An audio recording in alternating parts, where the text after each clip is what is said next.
سیاسی ناشتے کی بات کر لی جائے تو سیاسی منظرنامے میں ایک بار پھر ڈیڈ لاک گہرا ہوتا دکھائی دے رہا ہے۔ تحریک تحفظ آئین پاکستان نے قومی مذاکراتی کمیٹی کی قومی کانفرنس میں شرکت سے انکار کر دیا، جس میں دلچسپ پہلو یہ ہے کہ بانی پی ٹی آئی نے مذاکرات کا اختیار تحریک تحفظ آئین پاکستان کو دے رکھا ہے۔ اچھا، اس سے باوجود اگر ہم بات کریں تو مذاکراتی عمل میں عملی پیش رفت نظر نہیں آ رہی ہے، اینڈ بفور دیٹ حکومت کی جانب سے مذاکرات کی بات تو کی جا رہی تھی، لیکن دائرہ کار کو محدود رکھنے پر اصرار بھی برقرار رہا۔ اب شرطیں بھی برقرار رہیں اور اپوزیشن حلقوں میں مذاکرات اور اسٹریٹ پاور کے درمیان بھی ہم دیکھ رہے ہیں کہ واضح تقسیم پائی جاتی ہے۔ تحریک تحفظ آئین پاکستان کا موقف یہ ہے کہ محض رسمی کانفرنس سے مسئلے حل نہیں ہوں گے۔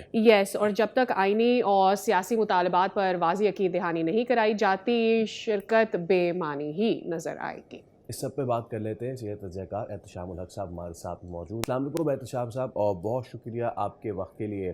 احتشام صاحب، مذاکرات، پھر ڈیڈ لاک، پھر حکومت کی طرف سے مذاکرات کی پیشکش، پھر اندر خانے پی ٹی آئی سے کچھ نرم خبریں آنا، لیکن پھر چیزیں جو ہیں وہ بگڑ جانا، یہ کب تک اس طریقے سے، یہ ہم یہاں کراچی میں کہتے ہیں نا گھوٹالہ فرائی، یہ کب تک یہ گھوٹالہ فرائی اسی طریقے سے چلتا رہے گا؟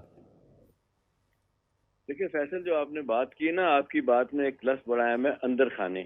دیکھیں یہ اندر خانے یہ طے کیا گیا تھا کہ بات چیت شروع کی جائے۔ یہ جس طریقے سے ڈھیلے ڈالے طریقے سے ایک مینڈیٹ دیا گیا تحفظ آئین کمیٹی کو، لیڈ بائی محمود اڅکزئی، اور آپ نے دیکھا اس کے بعد سے پارٹی کے اندر، پی ٹی آئی کے اندر اختلافات تھے کہ جی یہ تو پارٹی لیڈر نے مینڈیٹ نہیں دیا۔ آپ کو یاد ہوگا لیما بی بی نے باہر آ کے ایک دفعہ ملاقات کی تھی 2-2.5 ہفتے پہلے، پانی سے آ کے کہا تھا کہ نہیں کوئی ملاقات نہیں ہوگی، جو ملاقات کرے گا وہ غدار ہوگا۔ تو اس پہ تو آپ نے دیکھا اڅکزئی صاحب بھی دبک پڑے، وہ جیسے ایک مولانا فضل الرحمان صاحب دبک ایک سائڈ پہ ہو گئے، سال پہلے ہو گئے تھے۔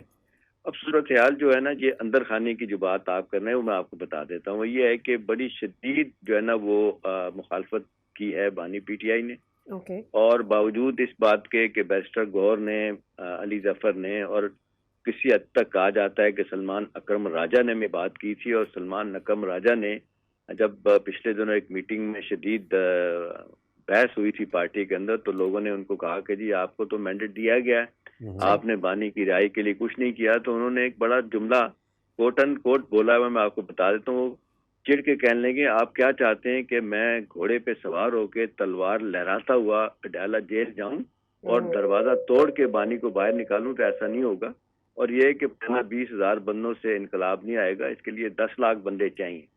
تو ایک تو فرسٹریشن یہ ہے کہ بندے اکٹھے نہیں ہوئے۔ آپ سی ایم کے پی جو ہے وہ آپ نے دیکھا سہیل آفریدی لاہور سے ہو کے چلے گئے، بیس اپنی جگہ، اب وہ کراچی آپ کے شہر میں بھی آ رہے ہیں۔ اب سوال یہ ہے کہ کیا وجہ ہے کہ موبلائز لوگوں کو کرنے کی کوشش کی جا رہی ہے، بات چیت تو نہیں ہو رہی۔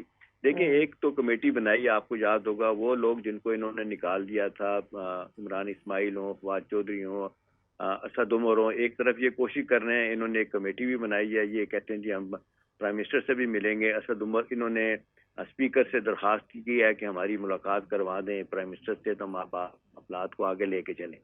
لیکن اصل بات یہ ہے کہ ایک دفعہ پھر رچ کرا دیا ہے پانی پی ٹی آئی نے ان کو، اڅکزئی کو، اور وہ بھی انڈائریکٹلی یہی کہتے پھر رہے ہیں کہ یار مولانا کی طرح مجھے بھی خوار کرنے کا ان کا پلان ہے، مجھے مینڈیٹ نہیں دیا جا رہا، مجھے بتایا نہیں جا رہا، اور پھر یہ کہ مجھے کوئی ایشورنسز نہیں دی جا رہی کہ میں جو بات چیت منوا لوں حکومت سے تو کیا اس کو ایکسیپٹ کرے گا بانی پی ٹی آئی یا نہیں کرے گا۔ تو یہ ایک بحث ہے، اور یہ لیٹسٹ جو ہے نا فرسٹریشن ہے۔ ایک دفعہ پھر آپ نے دیکھا ہمیشہ یہی ہوتا ہے، یہ گفتگو کی بات ہوتی ہے، اس کے بعد پھر سخت بیان آتا ہے۔ اصل مسئلہ یہ ہے کہ جو اندر کی بات آپ کہہ رہے ہیں، یہ بات بھی کہا جاتا ہے کہ اڅکزئی نے کی ہے کہ آپ توپوں کا رخ بند کریں۔ یہ جو آپ نے سوشل میڈیا ٹیم ہے اور جو جبران اسماعیل بیٹھا ہو باہر، وہ اس کو جب تک آپ نہیں روکیں گے، جبران الیاس کو جی، اور اگرچہ ہم نے دیکھا ہے کہ وہ کہتے ہیں یہ جو پولیٹیکل کمیٹی نہیں بنی ہے اس میں سے شہباز گل کو تو نکال گیا ہے، لیکن یہ سخت گیر باتیں کرنے والے سوشل میڈیا پہ جو کہتے ہیں ہلا شیری دینے والے، یہ آرام سے بیٹھنے کے لیے تیار نہیں ہے۔ और आपने देखा कि बैरिस्टर गौर को भी एम्बेरस कर चुका है बानी पीटीआई एक दो राइट, तो बातों पे एहतशाम उन्होंने। साहब आपको क्या ऐसा लग रहा है कि इस वक्त बानी पीटीआई के जहन में होगा? मतलब सभी, अब पूरी क़यादत अगर आप देखें जो बाहर मौजूद है, वो चाहती है कि बानी पीटीआई थोड़ा सा बैकफुट पर जाएं ताकि उनके लिए मदद की जा सके उनको बाहर निकालने में, या इवन पीटीआई के लिए भी थोड़े बेहतर रवाबित हो सके दीगर सियासी जमातों के साथ, बट वो अभी तक एग्रेसिव है। क्या बहुत डिपेंड कर रहे हैं कि उनको लोग मिल जाएंगे, इकट्ठे कर पाएंगे, कोई एहतजाज होगा, स्ट्रीट पावर दिखा सकेंगे? देखें, यही बात सादिया वो समझने से आ रही हैं। अच्छा, उन्होंने देख लिया है कि सियासी जमातें साथ नहीं दे रही, पार्टी के अंदर इख्तलाफात हैं, और ख़ास तौर पे जब आपने देखा कि लीडर ऑफ दी ओपोजिशन बनाना था असेंबली में तो उन्होंने बाहर से बनाया, पीटीए से नहीं बनाया। सेनेट में लीडर ऑफ दी हाउस बनाना था तो बाहर से बनाया, अंदर से बनाया। एक तो पार्लिमानी पार्टी के अंदर सादी इख्तलाफात हैं।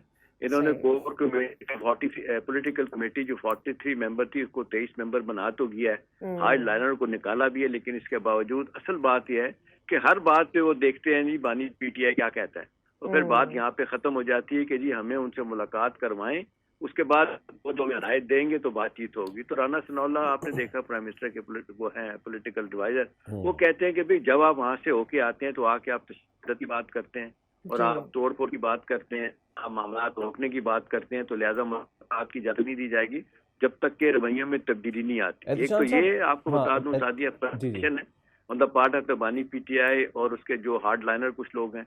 दूसरी तरफ जो पार्टी के अंदर चाहते हैं मफामत हो जाए, जो तंग आ चुके हैं, मैं जाती तौर पे उन लोगों को जानता हूँ, वो कहते हैं हम तंग आ गए हैं, हमें समझ नहीं आती कि दुनिया सारी सियासत नाम ही है, गिव एंड टेक है, आउट ऑफ पॉसिबिलिटीज का नाम है, और हमने एक तरफा ट्रैफिक लेके चले, हमने पॉलिटिकल लोगों की सपोर्ट हमें नहीं मिली, सियासी जमातें हमारे साथ नहीं खड़ी, मौलाना फजल रहमान को नहीं मिला सके, जमात इस्लामी शुरू में साथ खड़ी थी वो पीछे हट गई है, अब कौन है उनके साथ? वो कहते हैं इस तरह बात नहीं बनेगी, सोलो फ्लाइट से। उनका ख्याल था कि जी हम सबको रौंद के लोगों को सड़कों पे ले आएंगे, तो लोग नहीं आ रहे सादिया।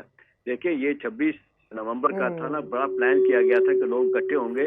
अच्छा, इसमें एहतशाम साहब एक चीज़ ये है, बना। जैसे कि आप खुद फरमा रहे हैं कि जाहिर सी बात है आपके अंदर आने लोगों से वहाँ पे बातचीत भी है, वो बड़े फ्रस्ट्रेटेड हैं, वो इस चीज़ पे क्या राय रखते हैं अगर आपकी उनसे कोई बात हुई हो? एक वक्त था कि जब जो बानी पीटीआई हैं वो मुजाहिरीन के सामने चादर सर पे रख के मजाक उड़ाया करते थे उस शख्स का जिसको आज उन्होंने मुज़ाकरात की पावर दी हुई है।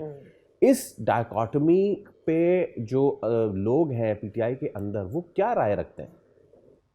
देखिए, अच्छा सवाल है आपका फैसल। जो पीटीआई के अंदर लोग हैं ना, चाहे वो हार्ड लाइनर हैं, चाहे थोड़ा सा रवैया उनका वो जिसको कहते हैं डव्स में आते हैं, ठीक है ना, वो हॉक्स नहीं है, वो भी ये कहते हैं कि जी ओनरशिप तो उस बंदे की है नहीं है पार्टी के अंदर, जिन्होंने कुर्बानियां दी हैं, जिन्होंने भुगता है, मतलब उनको आप पूछने दें, एक बाहर से बंदे को आपने ला के बिठा दिया कि वो पार्टी ऑर्गेनाइज करे, वो बातचीत करे, या वो जिस तरह कहा जा रहा है कि जी 8 फरवरी को पहिया जाम करने का प्लान है, शटर डाउन करने का प्लान है, वो कहते हैं कैसे होगा? निचले लेवल पे first year, second year, third year पे कोई भी उनके लिए जिसको कहते हैं सपोर्ट देने के लिए तैयार नहीं। एक दूसरी बात है कि जो इनके अंदर फैसले इख्तलाफात है ना हर सतह पे, वो खत्म नहीं होते। जो इनकी मीटिंग होती है, मैं आपको ये बता सकता हूँ कि वो दावे के साथ कि हर मीटिंग में गाली गलौज तक होती है, एक दूसरे के खिलाफ सख्त जुबान इस्तेमाल की जाती है, एक दूसरे को इल्जाम तराशी की जाती है कि तुम्हारी वजह से बानी पीटीआई जो है ना अंदर है, दूसरे कहते नहीं तुम्हारी वजह से अंदर है। तो देखें, इस तरह बात नहीं बनती। एक पॉलिटिकल अप्रोच होती है, फैसले लेने के लिए जरूरी है कि आप जब सियासत पे बात करते हैं तो आप बिला मशरूत बात कर रहे होते। इन्होंने कह तो दिया कि जी हम अनकंडीशनल बातचीत करेंगे, अभी फिर दबे अल्फाज में बातें शुरू हो गई, ये रहा करें, और कुछ तो कोट लखपत में जो 4-5 लोग हैं पहले उनको रहा करें, उसके लिए तो बात हो सकती है। वो जो कोट लखपत वाले हैं उन्होंने दूसरा खत फिर लिखा है बानी पीटीआई को, ये कहा है कि जी आपकी अप्रोच गलत है। ये जो शाह महमूद कुरैशी कहते हैं कि बातचीत करें, और वो जो बाहर बैठे हैं परवेज इलाही साहब, जिन इस उम्र में 78 साल की उम्र में उन्होंने 8-10 महीने जेल काटी है, वो कहते हैं कि सारी उम्र आपका लीडर बाहर नहीं आएगा इस अप्रोच से। वो कहते हैं आप भूल जाते हैं कि पावर पॉलिटिक्स कुछ और है, पॉपुलर पॉलिटिक्स कुछ और है, और ये सारी दुनिया में एस्टैब्लिशमेंट बड़ी मजबूत है। ये देखें ना एस्टैब्लिशमेंट कितनी मजबूत है, उन्होंने डायरेक्टली इनडायरेक्टली सपोर्ट दी अमेरिका को। तो ट्रम्प साहब ने आपने देखा किस तरीके से वेनेजुएला के सदर और उसकी बीवी को उठा के लेके आ गए। तो ये है कि कोई तो आपके साथ खड़ा हो, ठीक है। प्रेसिडेंट ट्रम्प को कांग्रेशनल अप्रूवल नहीं मिली थी, लेकिन उनके साथ एस्टैब्लिशमेंट इस मसले में है کہ امریکہ کے اہداف ہے کہ وہ پورے کرنے، تو یہاں پہ بالکل معاملہ ڈفرینٹ ہے. وہ کہتے ہیں سیاسی اینڈ ایٹ اپروچ دا نہیں سیم ٹائم ہے. یہ بہت ضروری ہے کہ پاکستان کی اسٹیبلٹی کو سب سے اوپر رکھا جا سکے. بہت شکریہ احتشام صاحب، آپ نے ہمارے ساتھ معاملے کے اوپر، اور پولیٹیکلی بھی یہ بہت زیادہ امپورٹنٹ ہے کہ پاکستان اسٹیبلٹی کی راہ پر گامزن ہو تاکہ اکنامکل اسٹیبلٹی جو ہے اسے کنسسٹنٹ رکھا جا سکے. سبسکرائب کریں اور بیل دبائیں تاکہ کوئی خبر رہ نہ جائے.